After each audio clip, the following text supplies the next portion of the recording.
Hello, welcome back to my YouTube channel. My name is Michelle Ezine Agrega, and you are much welcome back to Michytalks. So today we'll be looking at the rights of a landlord in Nigeria.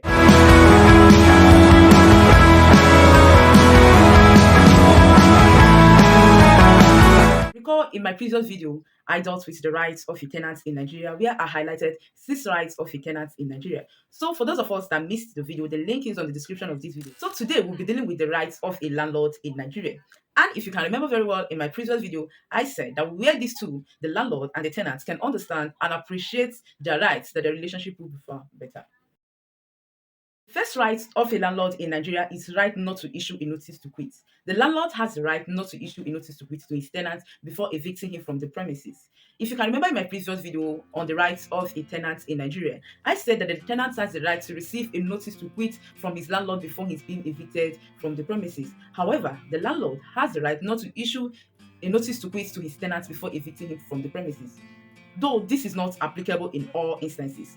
There are instances where the landlord has the right not to issue a notice to quit. So we'll be looking at those instances. The first instance is where the both parties, that is the landlord and the tenant, agreed and signed in the tenancy agreement that no notice to quit will be issued to the tenant before evicting him from the premises.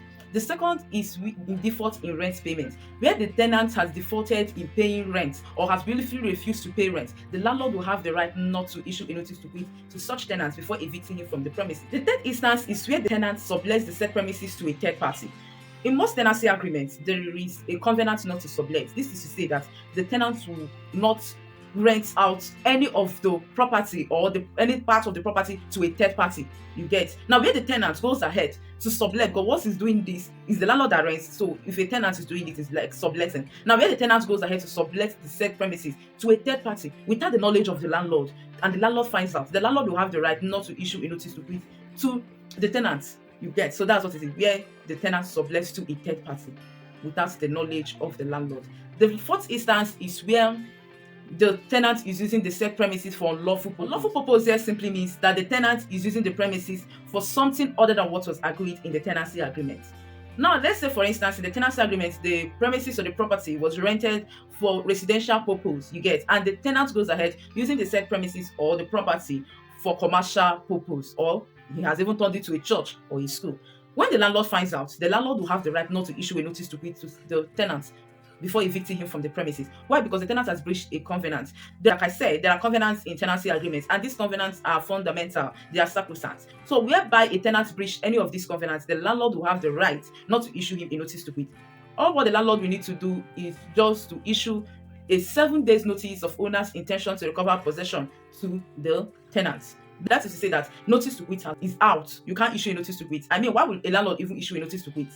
Let's say, for instance, the tenant is using it for lawful purpose or has subletted it, and the tenant and the landlord is to give a notice to quit. Notice to quit most probably might expire 1 month, 2 months, 3 months, 4 months. So it doesn't make any sense. In fact, notice to quit is not necessary in this instance that I've mentioned. The other instance, but I just mentioned this because of our time. Right of a landlord in Nigeria is right to review rent. The aim of every landlord is obviously to use his property to make money. Therefore, the landlord has the right to increase and review rent as he wishes. However, such increment is not to affect the tenant during an existing tenancy, and this review must be in line with the rent review clause contained in the tenancy agreement. For instance, the landlord will not wake up one morning to increase rent from 200k yearly to 1 million naira yearly. It's not done that way. Any increment or review at all that the landlord is doing on the premises on the property must be in line with the rent review clause contained in the tenancy agreement. You see why tenancy agreement is very, very necessary. Next right of a landlord in Nigeria is right not to reimburse a tenant. The landlord has the right not to reimburse any tenant for any reason. Sometimes tenants make repairs in the premises or in the property. Some even go ahead to renovate the building and expect the landlord to reimburse them or pay them back. This leads to disagreements and quarrels in some instances.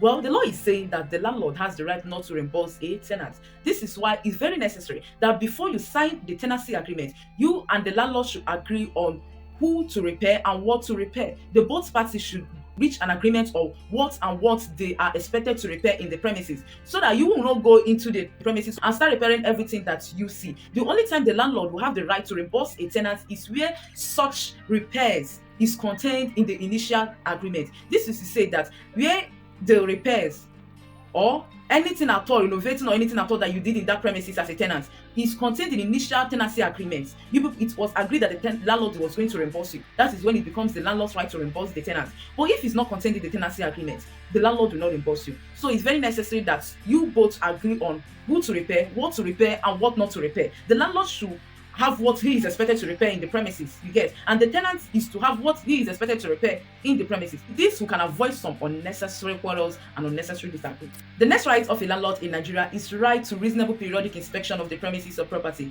The landlord has the right to inspect the property, maybe come once in a while to inspect the property to know what's going on, you get. But what I mean by this right is not something that the landlord will have to be doing every day. Let's say today you come, you badge in, tomorrow you badge in, next tomorrow you badge in. No, like I said, it's reasonable periodic inspection of the premises. This is inspection of the premises is very necessary because it's with this you will know whether the tenant has subletted the said premises to a third party, which, if he does, is a breach of the covenants contained in the tenancy agreement, you get. It's also with this inspection of the premises you will also know whether the tenant is using the premises for unlawful purpose, you get. It's also with it you will also know what needs repair in the premises. As a landlord, like I said, that before you go into the tenancy agreement, the both parties need to agree on what to repair, you get. So with this now, the landlord will now know if anything needs repair in the premises, which it is his duty to do so. So this is why reasonable periodic inspection of the premises is very necessary for the landlord to do. In as much as that, the landlord will have to take permission from the tenant before doing so, you get. And the tenant, on the other hand, is not to refuse the landlord from coming to inspect the premises. The next right of a landlord in Nigeria is right of ownership and exclusive possession. You agree with me that the landlord is still the owner of the premises. The only thing he gave out was possessory rights. So he has his right of ownership, and has his right of possession. So the only thing the landlord gave out was possessory rights. However, there are instances where possession falls back to the landlord. The first instance is where the tenancy has come to an end. Let's say as a tenant, it was just 5 years. You see that after 5 years, you are out from the premises or the property, and you realize that possession falls back to what? The landlord. Or where the landlord lawfully evicts a tenant from the premises, possession comes back to him. So that is why I say this right of ownership through possession. In as much as the tenant has possession, there are instances where possession falls back to the landlord, and these are the instances I mentioned where the tenancy has come to an end or where the landlord has lawfully evicted the tenant from the premises. It simply means right of possession falls back. Next right of a landlord in Nigeria is right to lawfully evict a tenant from the premises. The landlord has the right to evict a tenant from his premises. It's one right of a landlord, right to evict a tenant from the premises. However, such eviction must be lawfully. You cannot evict a tenant forcefully or unlawfully from the premises simply because you are a landlord. You get. So anything you want to do, like evicting a tenant from the premises, it must be lawfully. In fact, in Lagos State, where a landlord evicts a tenant unlawfully or forcefully from the premises, such landlord is liable for 6 months imprisonment or a fine of 200,000. Saying it's just 6 months. Don't forget that once you finish serving the terms, you become ex-convict. Or are you trying to tell me that you want to be an ex-convict because of a tenant? So this is why it's very necessary for you to evict a tenant lawfully from your premises. On my next video, I'll be enlightening us on how to lawfully evict a tenant from the premises. Guys, for watching this video, I know you enjoyed this video and I know you learned a lot from this video. So what are you expected to do? You're expected to share, you're expected to like, you're expected to comment, and you are expected to subscribe to my YouTube channel. Don't forget, subscribe. See you next Sunday.